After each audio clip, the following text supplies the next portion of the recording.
అందరికీ నమస్కారం. ఎప్పుడైనా గాలిలోనే కథలు దాగి ఉంటాయని ఊహించుకున్నారా? అలాంటి ఓ అద్భుతమైన ప్రదేశముంది. అదే శ్రీకాళహస్తి. ఇక్కడ పురాణాలు కేవలం పుస్తకాల్లోని కథలు కాదండోయ్, మన చుట్టూ ఉన్న గాలిలోనే ఉంటాయి.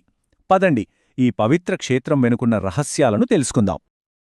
ఈ ప్రశ్న వినడానికి కొంచెం వింతగా ఉండొచ్చు కదా, కాని దీని సమాధానంలోనే శ్రీకాళహస్తి ఆలయం యొక్క అసలైన ఆత్మదాగి ఉంది. అసలు ఒక సాలెపురుగు, ఒక పాము, ఒక ఏనుగు, ఈ మూడూ కలిసి ఇంత పెద్ద పవిత్ర స్థలానికి ఎలా స్ఫూర్తినిచ్చాయి? ఆ కథ ఏంటో తెలుసుకుందాం రండి. సరే, ఈరోజు మన ప్రయాణ ఎలా ఉండబోతోందంటే, ముందుగా ఈ ఆలయానికి దక్షిణ కైలాసం అని పేరెందుకొచ్చిందో చూద్దాం. ఆ తర్వాత ఆ సాలెపురుగు, పాము, ఏనుగు కథలోకి వెళ్దాం. వాళ్ల కథ మనకు ఏం నేర్పిస్తోందో తెలుసుకుని ఆ తర్వాత వాయులింగం వెనుకున్న రహస్యాన్ని ఛేలిద్దాం. చివరిగా అసలైన భక్తి అంటే ఏంటో చెబుతూ ఈ దైవత్వపు గాలి గురించి మాట్లాడుకుందాం. శ్రీకాళహస్తిని దక్షిణ కైలాసమని పిలుస్తారు. అంటే దక్షిణ దిక్కున ఉన్న శివుడి ఇల్లు అన్నమాట. ఇది పంచభూత క్షేత్రాలలో ఒకటి.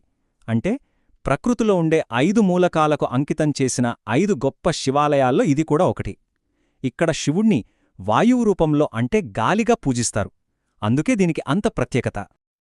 ఇక ఈ ఆలయం యొక్క మొదటి అతిపెద్ద రహస్యం దాని పేరులోనే దాగి ఉంది: శ్రీ కాళహస్తి. ఇది ముగ్గురు చాలా విచిత్రమైన భక్తుల్నుండి వచ్చిందనమాట. ఒక సాలెపురుగు, ఒక పాము మరియు ఒక ఏనుగు. వాళ్ల కథ ఏంటో ఇప్పుడు చూద్దాం. కథ మొదలయ్యేది శ్రీ అనే ఒక సాలెపురుగుతో. దాని భక్తి చూడండి. శివలింగం మీద దుమ్ము, ధూళి, వానచినుకులు పడకూడదని దాని చుట్టూ ఓ అందమైన గూడల్లింది. ఎంత చిన్న జీవి, కాని ఎంత గొప్ప సేవ! ఈ చిన్న చర్య రక్షణకు, కష్టపడి పనిచేయడానికి ఒక ప్రతీక. దీన్ని బట్టి అర్థమవుతుంది, భక్తి అనేది మనం ఎంత పెద్దగా చేస్తామన్నది కాదు, ఎంత స్వచ్ఛమైన మనసుతో చేస్తామన్నదే ముఖ్యం. ఆ తర్వాత వస్తుంది కాళా అనే సర్పం. అదేం చేసిందో తెలుసా? తన దగ్గరున్న అత్యంత విలువైన మణులను, రత్నాలను తీసుకొచ్చి శివలింగం దగ్గర పెట్టేది. వాటితో శివుడిని అలంకరించేది.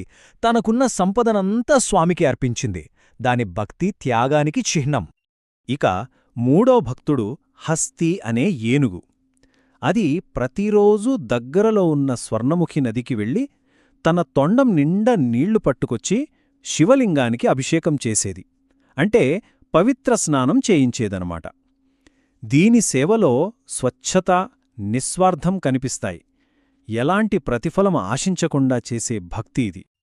అయితే ఇక్కడే కథ ఒక ఊహించని మలుపు తీసుకుంటుంది. పాపం, వాటి ఉద్దేశాలు మంచివే అయినా వాటి పద్ధతులు వేరు కదా. ఏనుగు తెచ్చిన నీళ్లకు సాలెపురుగు కట్టిన గూడు చిరిగిపోయేది. ఏనుగు తన తొండంతో పూజ చేసేటప్పుడు పాము పెట్టిన రత్నాలు పక్కకు జరిగిపోయేవి. నా పూజకు ఆటంకం కలుగుస్తున్నావంటే నా పూజకు నువ్వు కలుగుస్తున్నావని. ఒకరినొకరు అపార్థం చేసుకుని తీవ్రంగా పోరాడుకున్నాయి. ఆ పోరాటంలో విచారకరంగా ముగ్గురూ ప్రాణాలు కోల్పోయారు. వాళ్ల భక్తిలో ఉన్న స్వచ్ఛతను చూసి శివుడు కరిగిపోయాడు. వాళ్లు చేసిన పద్ధతులు వేరు కావచ్చు, కాని వాళ్ల మనసులు స్వచ్ఛమైనవి. అందుకే ఆ ముగ్గురికీ మోక్షం ప్రసాదించి వాళ్లందర్నీ శాశ్వతంగా గుర్తుంచుకునేలా ఆ పవిత్ర స్థలానికి వాళ్ల పేర్లతోనే శ్రీకాళహస్తి అని పేరు పెట్టాడు. చూశారా? దేవుడు మన ఆచారాలను కాదు, మన అంతరంగాన్ని, మనసులో ఉన్న స్వచ్ఛతను చూస్తాడు. సో ఈ ముగ్గురు భక్తుల కథ కేవలం ఒక పురాణ గాథ మాత్రమే కాదు. ఇది మనందరికీ ఒక శక్తివంతమైన పాఠం నేర్పిస్తుంది. అసలు నిజమైన భక్తి అంటే ఏంటి అనే ప్రశ్నకు సమాధానం చెబుతుంది. ఆ పాఠమేంటో ఇప్పుడు చూద్దాం. శ్రీకాళహస్తి కథ మనకు చాలా స్పష్టంగా చెప్పేది ఒక్కటే: దేవుడికి మన ఆడంబరాలు, ఆచారాల కన్నా మనస్సులో ఉండే నిజాయితీనే ముఖ్యం. అసలైన భక్తి అనేది మనం బయట చేసే పూజల్లోనో, కర్మకాండల్లోనో ఉండదు. అది మనస్సు లోపల, మన హృదయంలో ఉంటుంది. సరే, ఇప్పుడు శ్రీకాళహస్తిలోని మరో అద్భుతమైన రహస్యం వైపు వెళదాం. ఇది గాలికి సంబంధించినది. దాన్ని భగవంతుని శ్వాసగా కూడా భావిస్తారు. అదే వాయులింగ రహస్యం. ఒక ప్రశ్న: ఏమాత్రం గాలి ప్రసరణ లేని, కిటికీలు కూడా లేని ఒక మూసి ఉన్న గర్భగుడిలో దీపం యొక్క జ్వాల ఎందుకు కదుల్తూ ఉంటుంది? ఎప్పుడూ ఆ జ్వాల గాలికి రెపరెపలాడుతున్నట్టే ఉంటుంది. ఎలా సాధ్యం? ఈ అద్భుతం శతాబ్దాలుగా భక్తులను ఆశ్చర్యపరుస్తూనే ఉంది. దీని వెనుక ఒక పురాణ కథ ఉంది.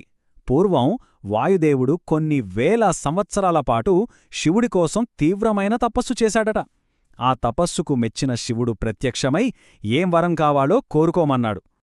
అప్పుడు వాయుదేవుడి కోరిక మేరకు శివుడు ఇలా వరమిచ్చాడు.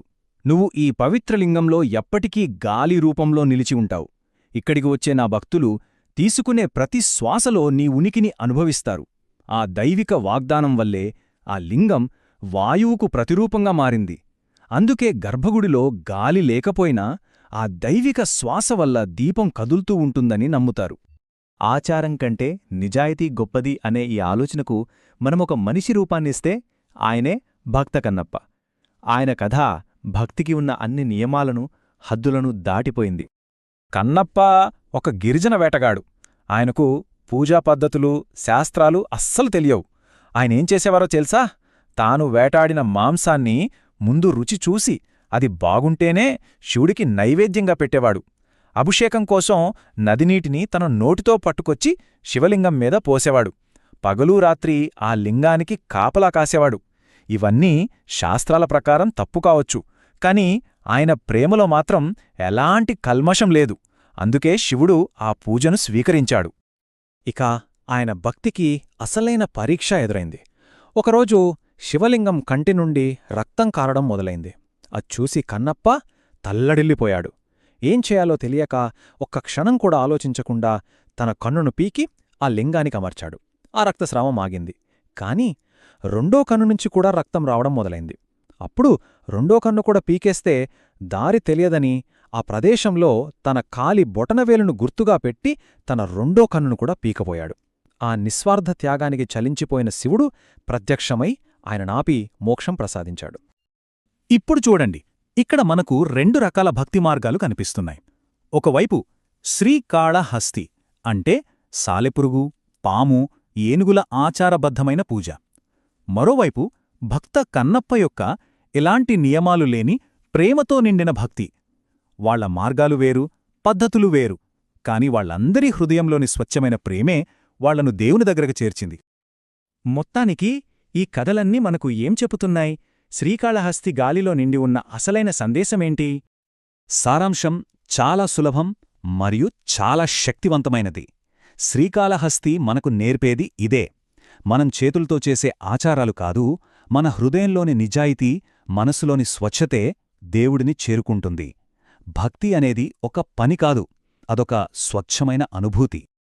చివరగా ఈ యొక్క ఆలోచనతో ముగిద్దాం.